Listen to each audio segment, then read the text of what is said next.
Dans la paracha de Shelach Lecha, paracha de la semaine, la Torah nous rapporte l'épisode tristement célèbre des explorateurs, les Méraguélim. Représentant des tribus d'Israël, ces explorateurs vont aller explorer ce qui va être la Terre Sainte pour juger de ses qualités.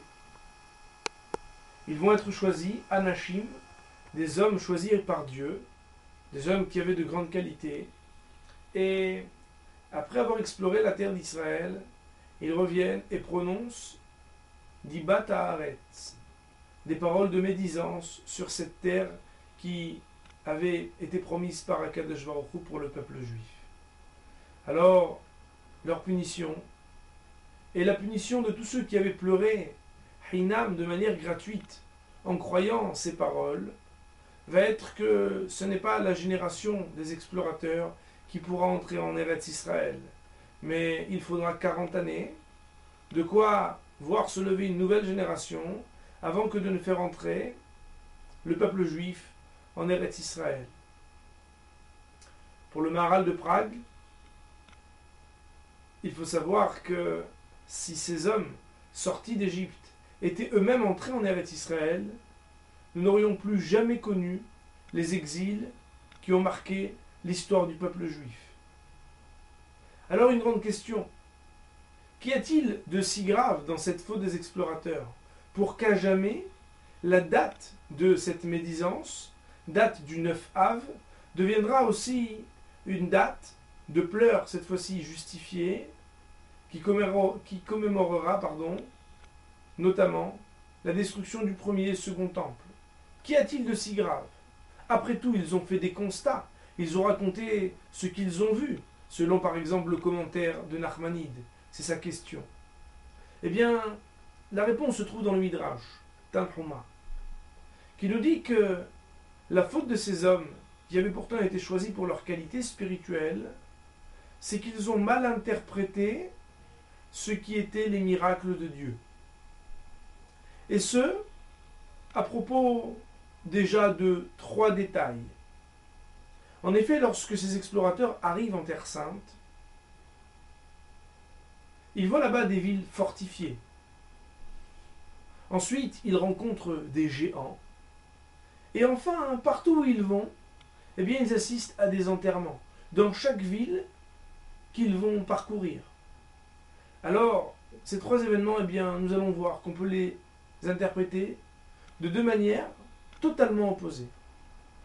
Tout d'abord, lorsqu'ils arrivent et qu'ils voient ces villes fortifiées, Dieu attendait d'eux qu'ils se rendent compte qu'une ville fortifiée, c'est non pas une marque de force mais de faiblesse. Car si on a besoin de fortifier la ville, c'est qu'on n'est pas assez vaillant pour se défendre soi-même. Eux vont rapporter exactement le contraire. Ils vont, à leur retour au camp, dire au Béné Israël, oh là là, qu'est-ce qu'ils sont forts! Ils ont des villes mivtsarim qui sont fortifiées, comme si ces murailles étaient un signe de puissance. Ensuite, ils rencontrent des géants, et comme les versets du début de la paracha le prescrivent, si on rencontre des géants, c'est que cette terre est bienfaisante. Elle permet aux gens qui y habitent d'avoir une bonne composition physique. Eux, à leur retour, vont dire « Nous n'étions à leurs yeux que de petites sauterelles, tellement nous étions petits. » Et donc, encore une fois, mauvaise interprétation. Enfin, lorsqu'ils vont d'un endroit à l'autre et qu'ils voient des enterrements, eh bien, Akadosh Baruch Hu avait fait une diversion pour que personne ne fasse cas à ces explorateurs. D'ailleurs, la Haftara de cette semaine, qui racontera cette fois l'exploration par Pinchas et Kalev, lorsque les Béné Israël vont véritablement conquérir, après la mort de Moïse, la terre d'Israël, eh bien eux, malgré leur déguisement, vont être reconnus et vont être contrariés. Alors Akadosh Baruch Hu avait créé une diversion, mais eux n'en ont rien vu. À leur retour, ils ont dit, c'est une terre qui enterre ses habitants, comme s'il s'agissait aussi d'un défaut. Point commun de ces 3 petits détails, c'est que lorsqu'on est mal attentionné, On a beau être anachim, des hommes importants, eh bien, notre regard va être orienté, nos remarques vont faire qu'on pourra rester aveugle devant la main manifeste de Dieu. Dieu nous fait des miracles et nous, on ne les voit pas. On n'a pas Aïn Tova, un bon œil pour savoir voir la main de Dieu.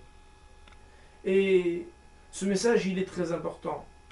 Car s'il est vrai que dans notre relation à Dieu, des fois on peut être ingrat et méconnaître son chesed, sa bonté, il n'en reste pas moins vrai, et peut-être encore plus, vis-à-vis de nos proches, on doit savoir regarder avec optimisme et avec un regard positif ce qui nous entoure, car c'est le seul moyen d'arriver au bonheur. Alors cette date du 9 Av, pour l'instant, elle commémore des tristesses. C'est de la réparation de cette faute des explorateurs. C'est à cette question, sommes-nous aujourd'hui, nous aussi des explorateurs, qu'il faudra répondre à la négative, en se corrigeant. Et c'est de cette réparation que dépendra très bientôt ce qui est le contraire de la destruction du temple, c'est-à-dire le fait que très bientôt nous puissions avoir le temple reconstruit avec l'avenue du Mashiach Tzidkenu Bimehera B'Yameinu Amen. Shabbat Shalom.